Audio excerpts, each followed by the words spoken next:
이번 시간은 페이지 151페이지 콘크리트의 배합적인 측면을 보도록 하겠습니다.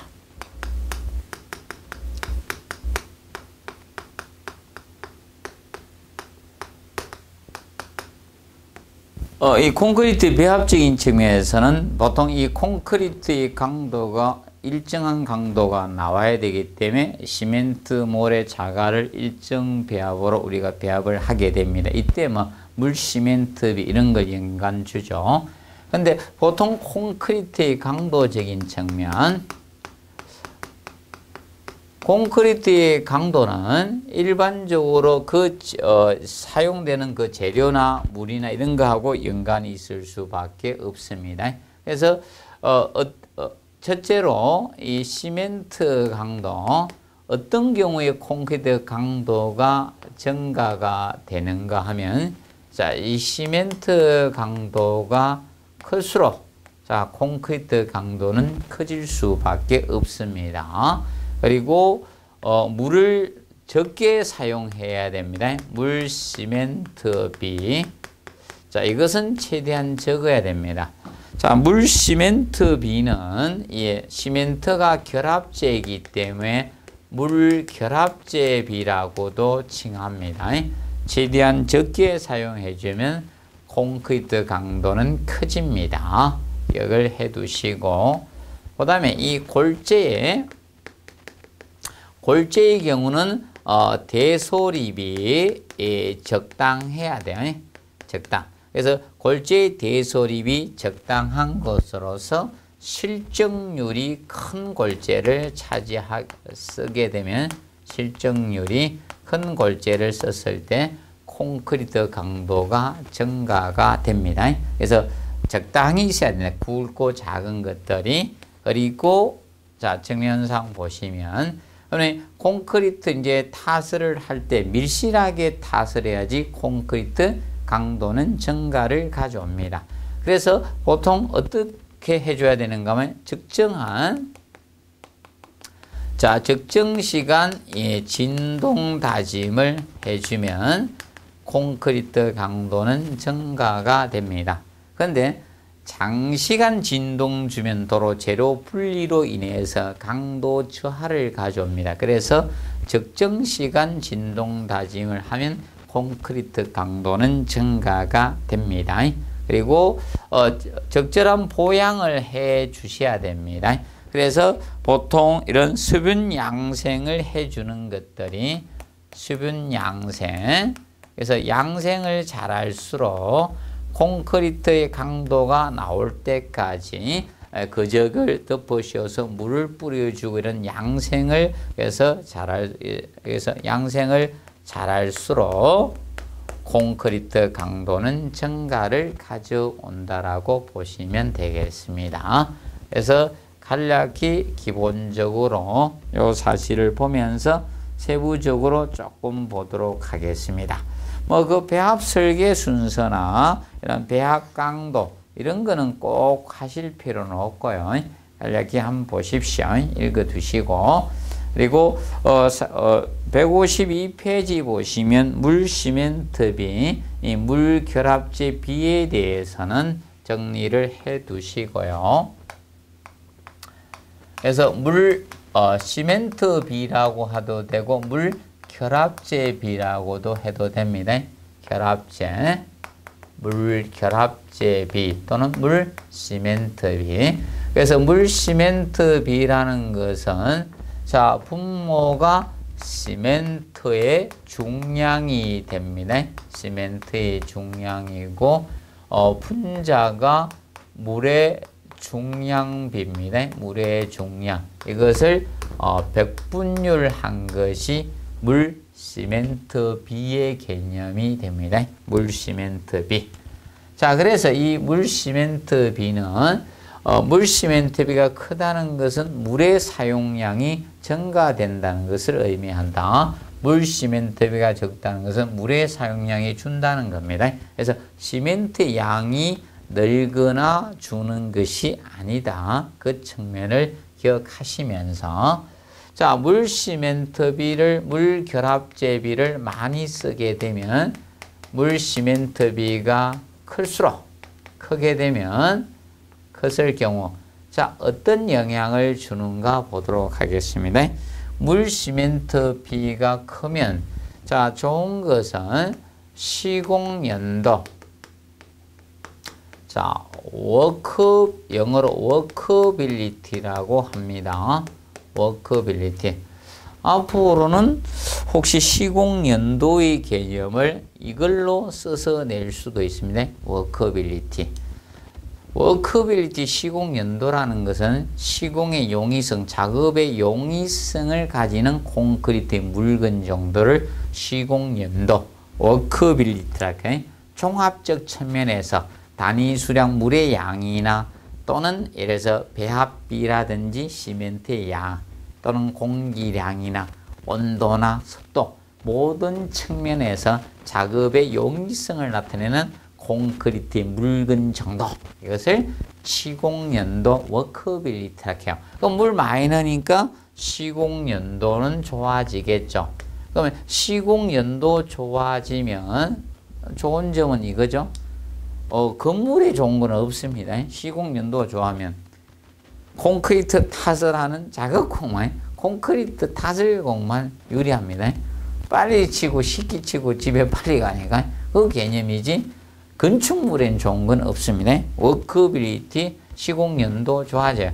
그럼 물을 많이 넣게 되면 이거로 자 이 재료 분리 그래서 이 블리딩 현상도 많이 생겨요. 블리딩은 수분 상승 현상이에요. 수분 상승 현상. 그래서 블리딩도 증가가 될 수밖에 없습니다. 그렇다 보니까 물을 많이 넣게 되면 재료 분리가 발생하는 거야. 재료 분리도 커지고요. 그럼 물을 많이 넣으면 잉여 수분이 물이 증발이 되다 보니까 건조 수축이 증가돼요. 건조 수축이 많이 일어날 수밖에 없다. 건조 수축은 잉여 수분의 증발로 생기는 게 건조 수축입니다. 건조 수축이 커지니까 이거로 균열 발생도 많아지는 거예요. 균열 발생도 많아집니다. 그리고 물을 많이 넣게 되면 콘크리트의 중성화도 빨라져요. 콘크리트의 중성화가 촉진됩니다. 빨라지게 되는 거예요. 그렇기 때문에 물을 많이 때려 넣어야 좋은 거는 없다는 겁니다. 그래서 보통 콘크리트 탓을 씌는 비빔할 때는 물을 최대한 적게 사용하는 것이 유리하다라고 보시면 되겠습니다. 그 측면상 우리가 알아두죠. 그러면 이 콘크리트 강도는 떨어지겠죠. 물을 많이 넣으면 콘크리트의 강도도 떨어져요. 강도는 저하를 가져오고 그리고 콘크리트 내구성적인 측면도 떨어져요. 내구성이란 것은 변형 변질 없이 오랫동안 견딜 수 있는 성질을 내구성이라고 했죠. 그래서 떨어집니다. 그래서 물을 많이 넣게 되면 콘크리트 탓을 시 시공 연도 좋아진다는 측면을 빼고는 좋은 점이 없습니다. 그래서 물은 많이 넣는 것이 좋지 않습니다. 그러면 이제 경화될 때 건조대가 표면이 마르면 건조 수축균이 생기게 그래서 물을 뿌려주고 수분 양성이죠. 그때만 물을 많이 뿌려주시면 돼요. 그래서 사람도 소화되고 나서는 물을 많이 드시는 게 좋습니다. 그래서 식사할 때는 물을 많이 안 드시는 게 좋습니다. 그리고 그 152페이지 그 보시면 표가 나오는데 시멘트의 종류에 따라서 물 결합 제비의 최대값, 물 시멘트의 최대값이 나오고 있죠. 그래서 65%하고 60%로 나누어집니다. 그래서 뭐 다 시멘트 외울 필요는 없고 보통 우리가 쓰는 포틀랜드 시멘트 물 결합 최대비 65%가 최대값이라는 것을 우리가 알아두도록 해 두십시오.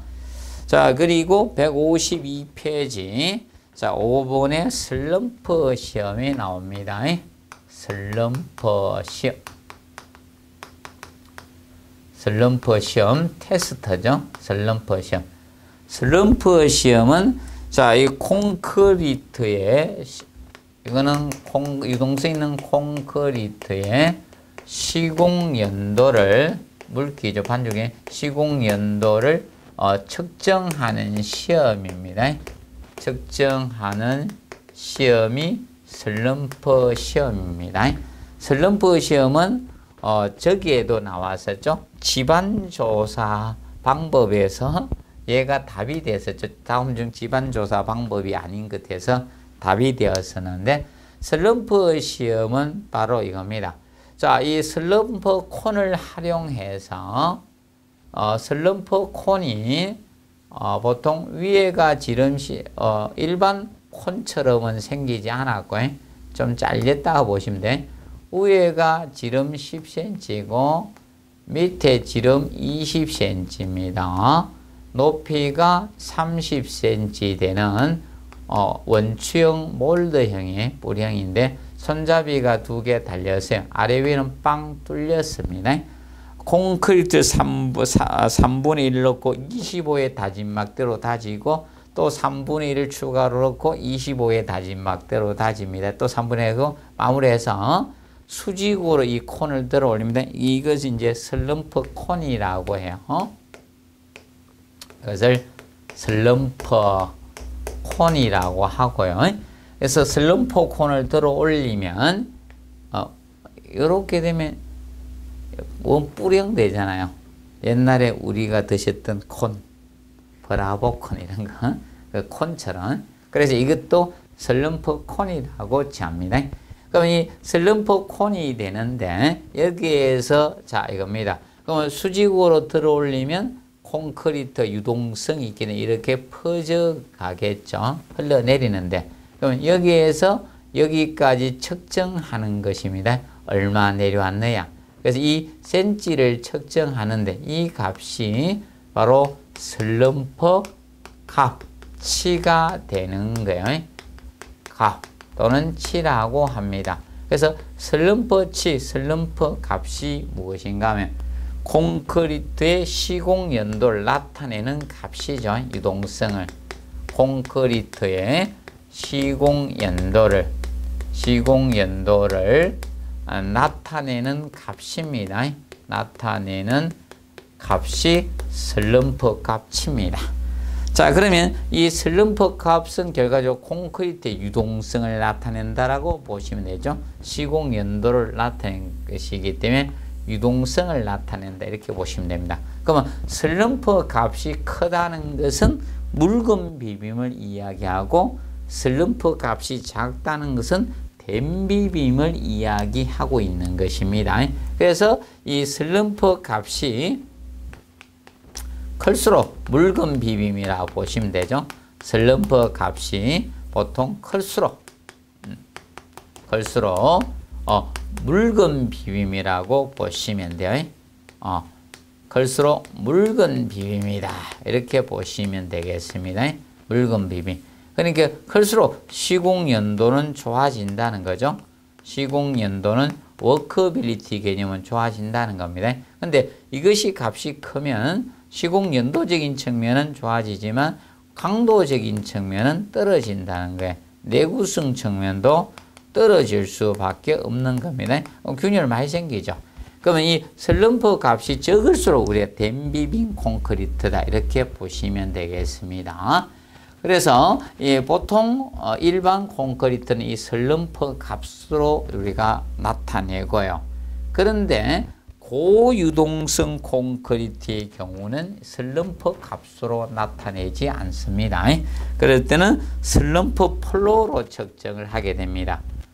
고유동성 콘크리트의 고유동성 콘크리트적인 측면이 되면 고유동성 콘크리트는 보통 여기에서 여기까지 측정하지 않습니다. 많이 퍼지니까 유동성이 높은 일곡장 높은 것. 그러면 이거는 이렇게 퍼졌을 때 이렇게 많이 퍼지기 때문에 이 직경으로 측정을 합니다. 지름으로 직경 지름으로 측정하는 게 얼마나 퍼졌나. 이걸 슬럼프 폴로라고 칭합니다. 슬럼프, 예, 슬럼프 폴로, 폴로 개념이 되는 거예요. 폴로. 그래서 직경으로 측정하고 그 다음에 반대 부분의 직경을 측정해서 평균 냅니다. 반대편 직경 측정해서 가장 큰 직경 측정하고 반대편 직경 측정해서 평균 낸 것, 그것이 슬럼프 폴로의 개념이 됩니다. 그래서 콘크리트 유동성을 나타내는 값이 슬럼프 값이나 슬럼프 폴로가 되겠는데, 일반 콘크리트에서는 슬럼프 값으로 나타내고요. 그 다음에 고유동성 콘크리트의 경우는 슬럼프 폴로 개념으로 나타내고 있다는 점 기억을 해 두시면 되겠습니다. 그래서 이 슬럼프 시험 개념 가지고 출제를 했고, 다른 데에서도 이렇게 이거 가지고 기출을 하고 있습니다. 그래서 간략히 보시면서 우리가 봐두십시오. 그래서 이게 이해가 조금 안 되는 분들은 이렇게 보시면 된다. 그래서 이걸 물동, 된동으로 기억하시면 된다. 물동을 싸게 되면 이 수치가 커지죠. 된동 이 수치가 작아집니다. 그래서 된동이 시공하기 힘들죠. 그래서 그 개념으로 해석하시도 우리가 쉽게 접근할 수가 있을 겁니다. 기억을 해 두시기 바랍니다. 슬럼프치와 관련된 부분에 대해서 학습을 다루었습니다. 그래서 거기 우측 153페이지에 보시면 153페이지, 자 여기 보시면 진동 다짐일 때, 진동 다짐 아닐 때에서 표준 슬럼프 값이 거기 나오고 있는데 외우지는 마시고요. 쉽게 기초 바닥판 보와 같은 것은 수평부재죠. 그 반면 기둥벽은 수직부재예요. 그러면 보통 일반적으로 수직부재하고 수평부재가 있을 때 보통 수평부재가 탓을 하기가 부어넣기가 쉬워요. 그래서 슬럼프 값이 적어도 되고, 기둥과 벽과 같은 수직부재는 탓을 하기가 힘듭니다. 그래서 얘들이 슬럼프 값이 더 커야 된다는 점을 기억을 해 놓으시기 바랍니다. 그리고 시공연도 워커빌리티에 대해서 그 용어 정리를 해놨습니다.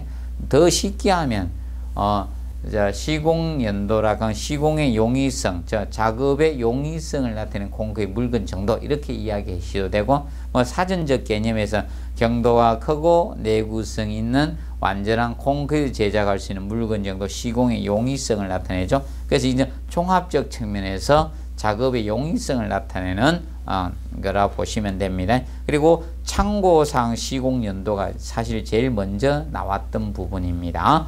그래서 이거는 이미 기출이 되었습니다. 그때 옳은 것은 해가 답이 유도된 게 2번 가지고 다뤘습니다. 그러면 앞으로 2번이 틀리게 한번 나와야 돼요. 그래서 그 1번과 2번에서 우리가 알아두실 거, 시공연도적인 측면에서는 이 부분에 대해서 알아두세요. 그래서 거기 1번에 보시면 단위 수량 개념이 나오고 있죠. 단위 수량. 자, 단위 수량이란 것은, 자, 이것을 단위 수량이라고 칭하죠. 그래서 콘크리트의 단위가 됩니다. 콘크리트 1세제곱미터 비빔할 때 사용되는 물의 양입니다. 물의 양. 이것이 단위 수량 개념이 됩니다. 그러면 단위 시멘트량이라는 것은 단위 이 시멘트량. 콘크리트 1cm 비빔할 때 사용되는 시멘트의 양이 되는 거죠. 시멘트의 양. 이것이 단위 시멘트 양이 되는 거예요. 그래서 그러면 단위 시멘트량이 많아진다는 것은 무엇을 이야기하는가 하면 골재의 사용량이 준다는 뜻입니다. 그러면 보통 배합비를 이야기할 때, 콘크리트 배합비를 이야기하면 보통 1대 2대 4의 배합비가 의미하는 것이 1이 시멘트고 2가 모래고 4가 자갈을 의미하고 있습니다. 이겁니다. 그러면 시멘트가 증가되면 이 골재 양이 준다는 겁니다. 그러면 1대 2대 4의 배합비가 있을 거고 만약에 1대 3대 6의 배합비가 있다. 그러면 이때 시멘트 1일 때 모래 3이고 자가 6이다. 그러면 이 두 개의 배합비에서 시멘트의 사용량이 많은 것은 1대 2대 4의 배합비가 된다는 거예요. 배합비.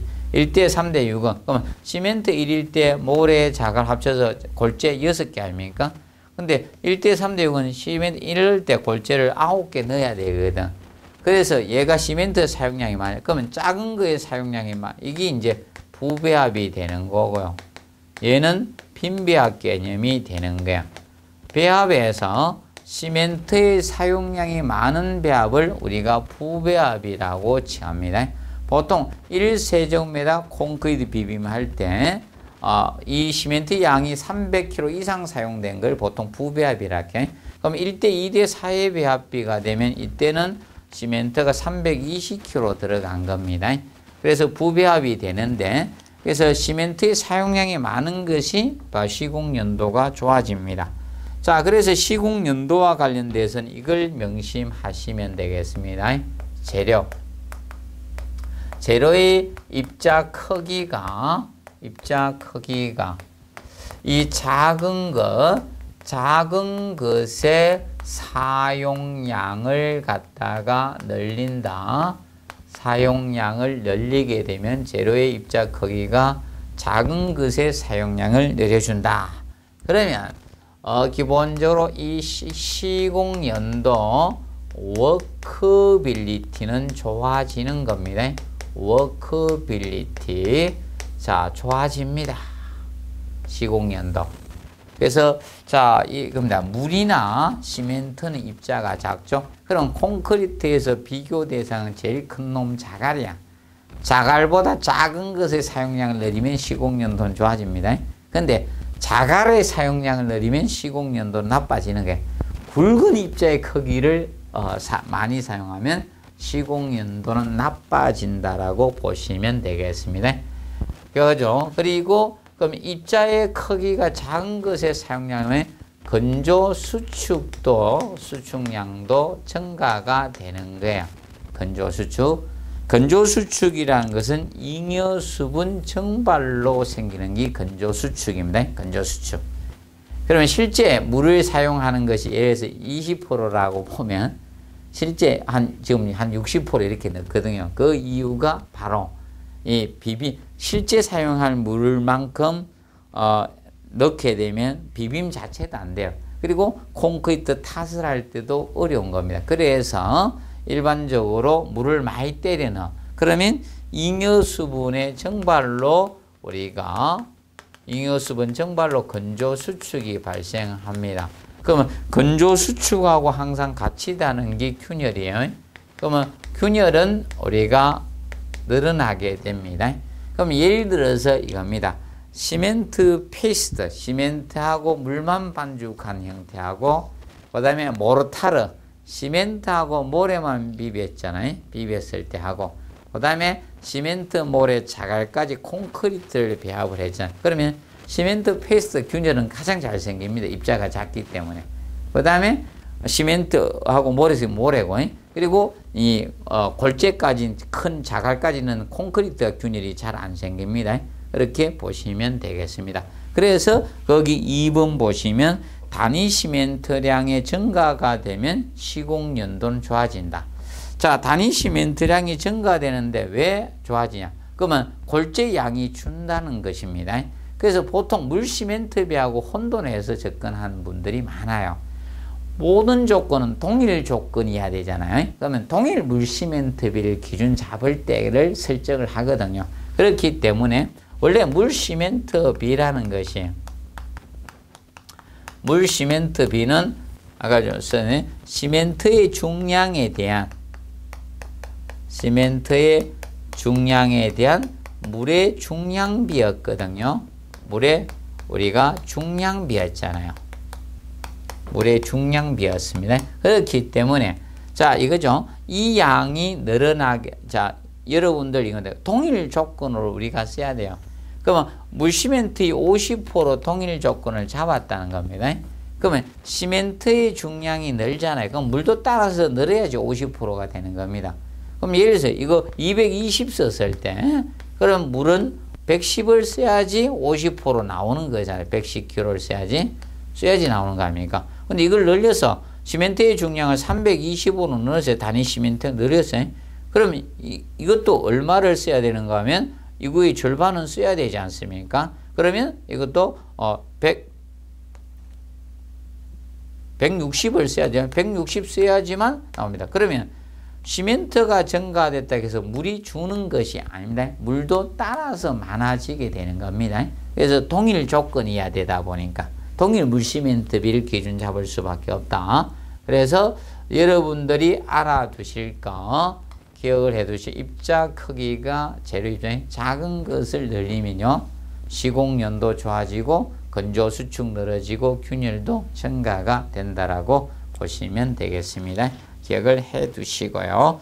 그 다음에 이제 골재 입도 이평이 영향을 줄 수가 있습니다. 그럼 예를 들어서 구형, 강자갈이야, 깬자갈이야 영향 주시죠. 강자갈이 시공연도 개념은 좋아지겠죠. 그리고 공기량 증가되면 시공연도 좋아집니다. 공기 입자가 작잖아요. 그리고 혼화재로 사용하면 시공연도 좋아집니다. 그리고 적정 시간 비빔했을 때 시공연도는 좋아지게 됩니다. 그리고 온도하고 습도는 반대로 간다는 점 기억하시고 온도가 높으면 수분 증발이 빠르고 그 다음에 응결이 빠릅니다. 그래서 슬럼프 감소로 인해서 시공연도는 감소된다라고 보시면 됩니다. 그리고 154페이지 표준 시방서적인 측면을 조금 다루어 놨습니다. 워커빌리티나 슬럼프나 강도적인 측면 이 분야를 전반적인 이 표준 시방서 내용을 다루어 놓고 있습니다. 그래서 우리가 알아두실 거, 자, 1번에 콘크리트의 워커빌리티, 이제 시공연도. 그래서 제가 농담 삼아 했죠. 지금까지는 시공연도라고 많이 다뤘다. 근데 앞으로 시험은 워커빌리티라고 다룰 것 같습니다. 그래서 시방서에서도 최근에 워커빌리티라고 쓰고 있죠. 지금 현재 여기 표준 시방서 내용이죠. 그래서 타설 위치 및 그 타설이나 다짐 방법, 그 부집 내 철근 주위에 밀실하게 부어놓을 수 있고 또한 블리딩 및 재료 분리가 작은 것이어야 돼. 그래서 여러분들 보통 큰 것은 잘 안 나옵니다. 많이 사용하라. 어떤 범위에 최대한 온도도 낮아야 되고 적게 사용해야 되고요. 지금 많이 사용하라 이런 경우는 잘 없다라고 보시면 되고 그 다음에 2번은 정확히 체크하시고 보통 콘크리트의 슬럼프 값은 180mm 이하입니다. 그래서 슬럼프는 꼭 기억하시게 슬럼프는 기본이 180mm예요. 모르면 180mm 센치로 하면 18cm죠. 18 하면 돼. 그래서 못 외우시면 슬럼프는 18 하면 돼. 콘크리트 슬럼프 값이 댐비빔 되면요. 이거보다 내려가 댐비빔이 되면 보통 작아지면 다져넣을 때 잘 안 들어가거든요. 그러면 타설공대 18 해야 못 넣게 하면 주인이 와가 옆에서 지키고 있으면 그러면 펌퍼카가 오잖아요. 그러면 이제 트럭 믹서 콘크리트 레미콘을 가지고 오거든요. 그 차 안에 들은 콘크리트가 레미콘이에요. 레디 믹스드 콘크리트 줄임말 앞자서 레미콘이라고 하고요.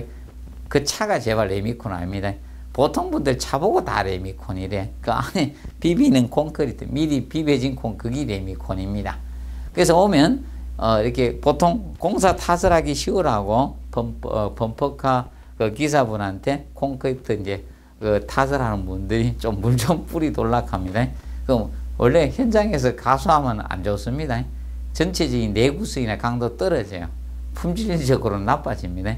그래서 이제 주인이 그 앞에서 딱 지키고 있으면 물 뿌리지 못하게 하면 못 뿌릴 거 아닙니까?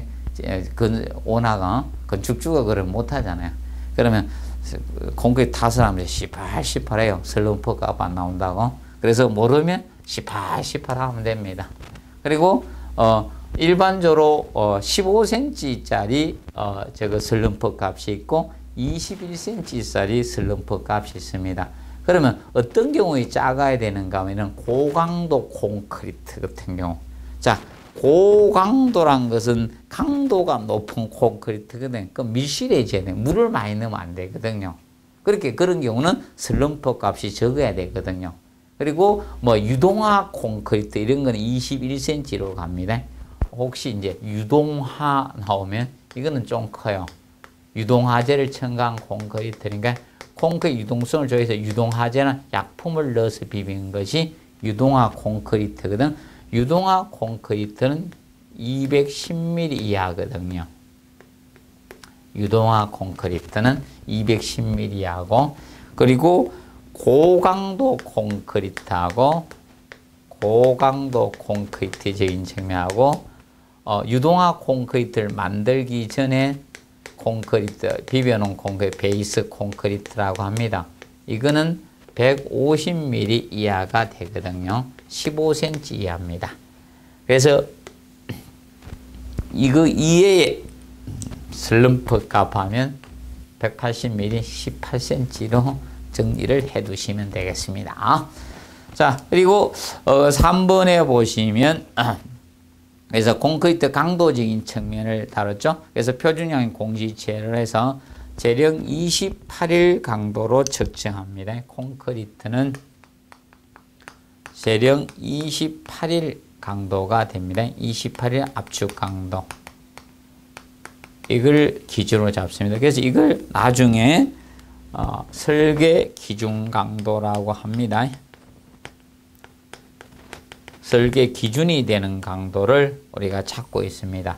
왜 그런가 하면 콘크리트는 물 비빔하고 나서 탓을 하고 나서 시간이 지날수록요 수화작용에서 계속 경화가 발생할 때 강도가 커져요. 그렇기 때문에 어떤 기준을 설정을 해야 돼요. 사람도 뭐 다 철드는 건 아니도 어느 정도 되면 성인으로 인정을 해주잖아요. 나이가 되면 그것처럼 그것도 부재제자 나이령자입니다. 그래서 콘크리트 탓을 하고 나서 28일 지나서 공시체를 압축력을 가해서 파괴해서 강도가 얼마나 오는지 측정을 보통 하게 됩니다. 자, 가시고 그 다음에 그래서 거기 4번에 구주체 콘크리트 강도는 설계 기준 강도 이상으로만 해주시면 되겠습니다. 그리고 뭐 5번에 보시면 내구성 확보를 위해서 재료 및 배합에 관한 규정에서 기억에 염화 물량은 너무 많이 포함해서는 안 됩니다. 그래서 염소 이온량으로 따졌을 때 0.3kg입니다. 알아두시고 이하로 우리가 해 주셔야 되겠고, 그 다음에 니은에 보시면 콘크리트 골재는 알칼리 골재 반응이 없는 골재로 쓰는 것이 좋습니다. 그래서 사실 이거잖아요. 알칼리 골재 반응이 생기는 골재를 사용하면 전체적으로 콘크리트의 강도나 내구성적인 측면이 떨어질 수밖에 없거든요. 그래서 그런 걸 최대한 사용하지 않도록 해주시고, 그 다음에 6번에서는 장골재 흡수율에 대해서 다루고 있어요. 그래서 흡수율은 기본 3%로 조금 봐두시면 돼요. 그래서 장골재 흡수율도, 장골재는 모래입니다. 모래 흡수율 3%, 그리고 순환골재용 흡수율도 3%입니다. 기본적으로. 그래서 일반적으로 순환골재는 이걸 순환골재라고 합니다. 지금 전국에 철근 콘크리트 아파트를 건축해 놨습니다. 그러면 이 많은 아파트가 전부 다 콘크리트가 폐기물이 되면 이거 다 어디 갔다가 폐기합니까? 그러다 보니까 기존의 골재를 계속 새로운 골재만 사용할 수는 없잖아요. 그래서 콘크리트에서 골재를 채취하는 거, 이것을 순환골재라고 칭합니다. 순환골재. 그래서 시방서 부분은 이제 최근에 2013년부터는 이런 순환골재에 대해서 다루고 있습니다. 그래서 봐주시고, 그래서 그것도 3% 이하로 해주면 되고, 그리고 다만 예외 규정이 있을 땐 퍼센트가 약간 다르다. 그래서 기본 퍼센트만 일단은 정리를 해 놓으시기 바랍니다. 그리고 점토 함유량도 0.25%고 연한 거기에 대해서 석편 같은 것은 5% 이하로 잡고 있습니다. 간략히 보시고 그 다음에 저거 한번 정리해 놓으시면 마지막에 12번 해수적인 측면. 해수는 바닷물이죠. 바닷물에는 염분이 포함되어 있기 때문에 철근 강제를 부식시킵니다. 그래서 강제가 들어가는 콘크리트들은 해수를 사용할 수 없습니다. 그래서 묵은 콘크리트라도 만약 그 안에 이래서 뭐 강구조라든지 철골이라든지 아니면 뭐 이런 거 다른 거 들어가면 철선 이런 거 배치된 묵은 콘크리트는 혼합수로서 이 해수를 사용할 수 없다는 측면을 꼭 기억하시고, 그 재료적인 측면의 계량이 있죠. 이거는 뭐 꼭 다루실 필요는 없습니다. 여러분들이 이거는 꼭 하지 마시고요. 그 다음에 8번에 뭐 콘크리트 강도적인 측면에서 보시면 콘크리트의 강도는 콘크리트의 강도는 압축 강도입니다. 압축 강도. 그래서 재령 28일 압축 강도를 기본으로 잡고 있습니다. 재령 28일 압축 강도를 콘크리트 강도로 잡고 있고요. 설계 기준 강도로 봅니다. 그리고 거기 구질체 콘크리트의 압축 강도 시험이 나오고 있습니다. 검사에 대해서 나오는데 이것은 기본적으로 그래서 전체 다를 보실 필요는 없고 시방서 내용입니다. 3번. 그래서 구조체 콘크리트 압축 강도 검사 부분이 여기 표준 시방서 내용이에요. 표준 시방서 내용인데 앞으로 혹시 어렵게 나올 걸 대비해서 다뤄놨습니다. 전체적으로 보지 마시고 한 3번, 4번 정도 한번 봐두세요. 3번과 4번. 그래서 일반 시험 횟수적인 측면을 다루고 있습니다. 그래서 시험 횟수 2번에서 그래서 강도 시험을 할 때 우리가 어떻게 해야 되냐 그걸 다루겠죠. 그래서 콘크리트 타설 공구 공사하는 걸 공구를 나누죠. 그래서 이 타설 공구마다 그 다음에 이 타설 1 그날 타설하는 타설 1 그래서 오늘 타설하고 내일 타설하고 이 타설 1마다 또는 타설량 120 입방메다를 기준점. 그래서 보통 입방메다를 보통 루베라고 합니다. 그래서 타설량을 기준 잡죠. 타설량 120 루베 세제곱미터. 그래서 이 세 개 공구마다 또 1마다 그리고 타설량 그래서 공구 1양입니다. 이거마다 보통 1회로 우리가 해주시면 되겠습니다. 1회로 우리가 검사를 하게 됩니다. 기억하시고 그 다음에 이제 네 번째 보시면 1회 시험에는 임의 한계 운반차로 채취한 시료로 제작한 3개의 공시체를 사용하게 됩니다. 강도 시험할 때 최소한 3개의 공시체.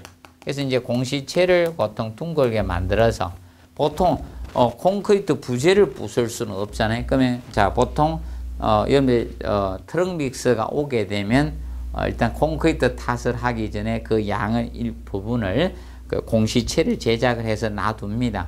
그걸 일정 기간 이제 지나면 파괴를 우리가 하는 겁니다. 그래서 봐두시고 그러면 보통 이미 한 운반차로부터 있죠. 트럭 믹서부터 합니다. 그럼 이 차에서 하나 하고 저 차에서 하나 하고 이런 것이 아니에요. 한 차에서 3개 다 측정을 하게 됩니다. 기본으로 봐두죠. 그래도 참 특이합니다. 콘크리트 한 차에서 나온 건데요. 공시체 압축 강도 시험 해보면요. 조금씩 다 틀립니다. 그래서 사람도 부모님에서 나왔는데 성격이 생김새와 성격 다른 것과 같이 거의 비슷한 형태라고 보시면 되겠습니다. 그리고 7번 정도 한번 읽어주세요.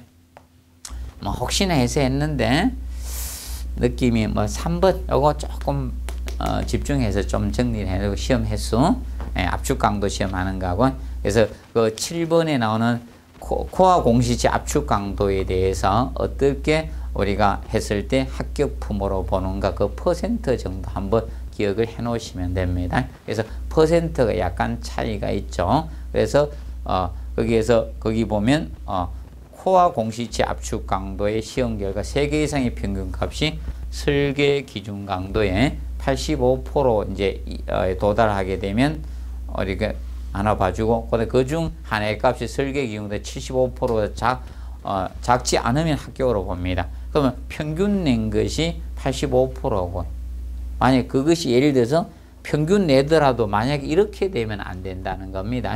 강도가 3개 공시체 냈는데 하나는 하여튼 95 나오고 평균이 85초가 되면 이럴 때 하나가 떨어질 수도 있죠.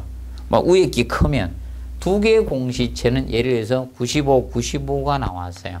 그럼 하나의 공시체가 75%보다 적으면 이건 불합격이라는 겁니다. 그런데 평균을 한 값이 평균값이 3개를 우리가 측정했는데 이 평균값이 85%가 넘어야 되겠죠. 그래서 85%의 이 평균한 값이 평균값이 85%에 도달돼야 돼. 85% 되면서 만약에 거기에서 최고 적은 것이 하나의 값이 아무리 작더라도 작지 않으면 된다. 그러면 이게 하나는 75% 초과되면서 다른 것들이 설계 기준 강도에 예에서 95% 돼도 되게 100% 가까이 돼야 되겠죠. 이러면 돼. 최소 아무리 적어도 이거보다 미달돼서는 안 된다는 겁니다. 그래서 그 측면 정도 간략히 정리를 해 두시기 바랍니다. 그래서 시방서 부분에 그 콘크리트 강도적인 압축 강도 검사와 관계에 대해서 몇 가지를 다루었습니다. 그래서 정리를 해 두시고, 전체 다 하기는 힘들고, 그리고 나는 시설 개론을 엄청 어렵게 내도 내가 잘 봐야 돼. 또는 전체를 보셔도 되는데 그렇게 다 보실 필요는 없을 것 같습니다. 그래서 기본적인 시험 횟수하고 합격 불합격 하는 그 개념 정도만 간단히 알아두시기 바랍니다. 그리고 156페이지 콘크리트의 시공 파트는 이론적인 시험을 거의 출제를 한 것 같아서요. 이제 앞으로 운반이든 타설이든 타설 조준 다짐 양생 이음 이런 측면을 전부 표준 시방서 가지고 장식을 했습니다. 과거에는 이론을 냈는데 최근에 더 이상 나오지 않는 거 보니까 시방서 내려고 하는 것 같습니다. 그래서 콘크리트 시공과 관련된 이 전반적으로 전부 다 시방서로 우리가 표준 시방서 내용 가지고 했습니다. 그래서 이번 시간에는 여기까지 마무리하고 다음 시간에 콘크리트 시공 분야 부분을 들어가도록 하겠습니다. 자, 수고하셨습니다.